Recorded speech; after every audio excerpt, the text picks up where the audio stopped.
Ուրեմն Հայաստանի Հանքարդյունաբերության եւ Մետալուրգիայի ասոցիացիան մտահոգություն է հայտնում կասկած հարուցող օտարերկրյա կառույցների Հայաստանում գործունեության վերաբերյալ։ Հայաստանի Հանքարդյունաբերության եւ Մետալուրգիայի ասոցիացիան ուսումնասիրել է չեխական Արնիկա հասարակական կազմակերպության վերջին հրապարակումներն ու գործունեությունը Հայաստանում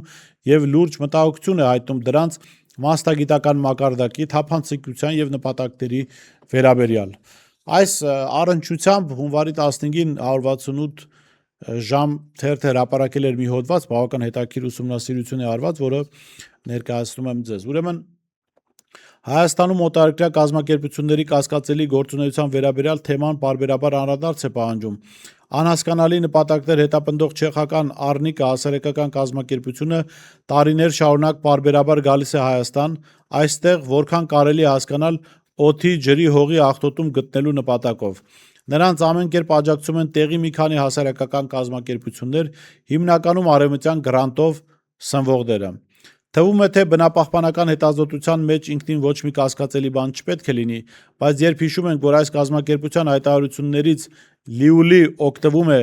Ադրբեջանը, առնվազն ողջամիտ կասկած է առաջանում, թե ինչու է չեխական այս կազմակերպությունը արդեն մի քանի տարի որպես թիրախ ընտրել հենց Հայաստանը։ Հետևողականորեն արդեն մի քանի տարի փորձելով ապացուցել, որ Հայաստանում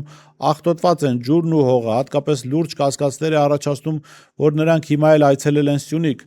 Առնվազն տարակուսանք պետք է առաջացնի, իսկ ողջամիտ քաղաքացու մոտ նաև կասկած, որ ըստ այս ամիս հրապարակված հոդվածից չեխական ծագման, բայց անհայտ ազդեցությամբ կազմակերպությունը հետազոտում էր Քաջարանի եւ Արցվանիկի պոչամբարի տարածքը, հողից, ջրից նմուշներ վերցնում, կենսաբանական նյութերի նմուշներ վերցնում նաև բնակիչներից։ Տպավորություն է, որ այստեղ շահ ունի հատկապես Ադրբեջանը, որը պարբերաբար մանիպուլյացիաների է դիմում բնության վրա Հայաստանի հանքարդյունաբերության ոլորտի ազդեցության թեմայով։ Ադրբեջանը շատ հստակ նպատակ է հետապնդում փակել Հայաստանի հանքերը, խեղդել տնտեսությունը։ Հայաստանում գործող հանքերի ու մեծամորի ատոմակայանի մասին հրապարակումներն ադրբեջանական մամուլում հարյուրավոր են։ Այս ամենը համադրելով հիմնավոր կասկածներ են առաջանում, որ Արնիկա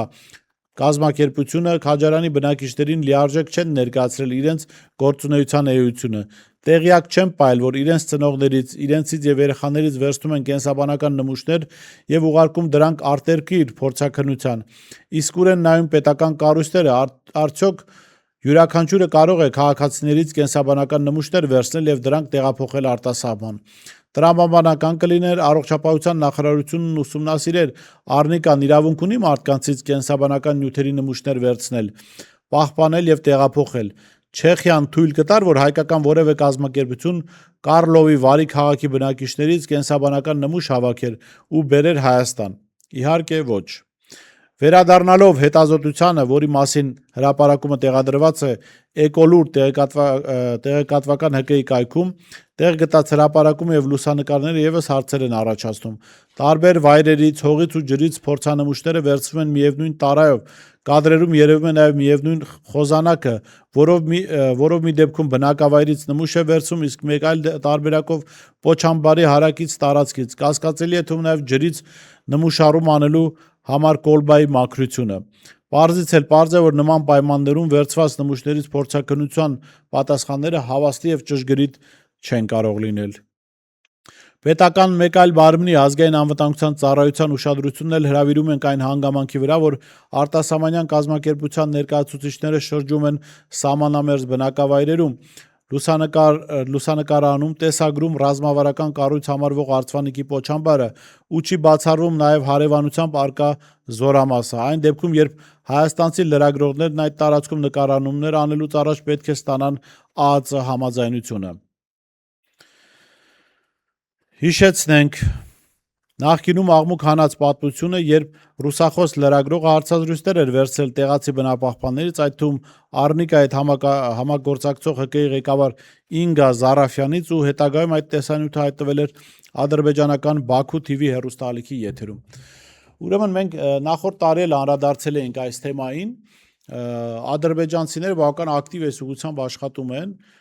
եւ ադրբեջանցիների միջազգային հարթակներում ընդ որում ադրբեջանցիների դիրքերը ինչու են ուժեղանում միջազգային հարթակներում Հայաստանի տնտեսական հզորությունները թիրախավորելու իմաստով,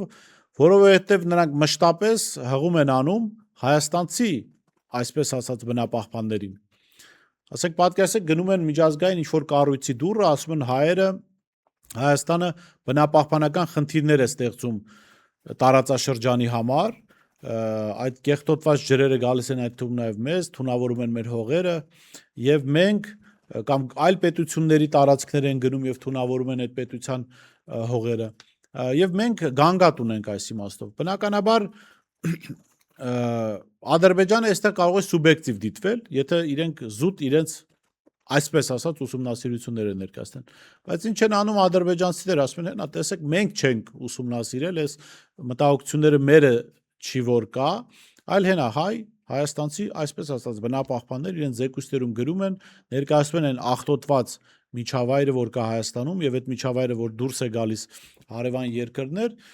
եւ իրականում կարող են լրջագույն խնդիրներ ստեղծել Հայաստանի տնտեսության համար։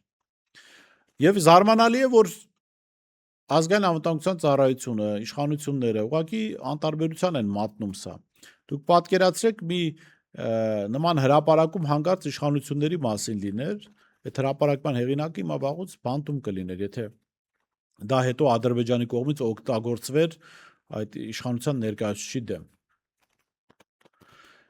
Իհարկե չի կարելի ասել, որ պետք է ուղղակի բնապահպանությունը բացի թողի վիճակում լինի, ով ինչ ուզում է անի, ով ինչ հանք ուզում է քանդել, սրան էլ շահագործել, սրան էլ իհարկե մարդիկ պետք է դեմ լինեն, բայց առաջին հերթին պետք է հաշվի առնել, թե քո հրապարակած տեղեկությունները ովքեր են օգտագործելու եւ ինչպես։ Ադրբեջանը այո իր թիրախում ունի օրինակ հանքարդյունաբերական հզոր ձեռնարկությունները Հայաստանի եւ նպատակը որն է։ Իրենք հասկանում են, որ Հայաստանի տնտեսության համար լրջագույն դերակատարում ունի այդ հանքերի շնորհիվ Հայաստան եկող արտարժույթը եւ պիտի այդ արտարժույթի ճանապարհը կտրեն։ Իրենք հասկանում են, որ Մեծամորի ատոմակայանը Հայաստանի տնտեսության մեջ լրջագույն դերակատարում ունի եւ ամեն առիթ օգտագործում են ասելու, որ սա տարածաշրջանի համար ռումբ է, վտանգավոր է եւ ատոմակայանը պիտի փակվի։ Ի վերջո ինչ որ իմաստով հասան նրան, որ Եվրոպայի հետ ձեռք բերված համաձայնությունների շրջանակում կա նախնական համաձայնություն, ընդ որում նախորդ իշխանությունների ժամանակ անգամ ձեռք բերված, որ վերջ այդ ատոմակայանը պիտի փակվի։ Թե փակվի մեր էներգետիկ համակարգը ինչով է, էներգետիկ համակարգը ինչպես է բալանսավորելու իր աշխատանքը դժվար է ասել։ Երևի թե պիտի ենթադրել, որ ատոմակայանի փակումից հետո Փաշինյանի այն հայտարարությունը, որ էներգետիկ համակարգերը մեր ու Ադրբեջանի պիտի միանան, մենք կախվածության մեջ կընկնենք արդեն Ադրբեջանից։ Եվ հիմա եթե իշխանությունները չեն հովանավորում այս չեխական կազմակերպությանը կասկածելի ֆինանսավորում ունեցող եւ Ադրբեջանին անդադ օգուտ տվող, ապա պիտի նաեւ հնչեն հայտարարություններ, բացատրություններ, թե ինչպես է ստացվում, որ Սյունիքում, որտեղ հայ լրագրողներին, հայաստանցի լրագրողներին թույլատրված չէ ազատ տեսանկարանում ամեն վայրում, հատկապես սահմանամերձ հատվածներում, իսկ այս չեխական կազմակերպությունը գալիս ինչ ուզում ու անում է։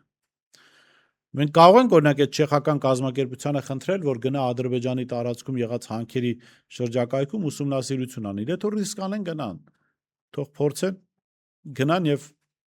այնտեղ նմուշառումներ անեն,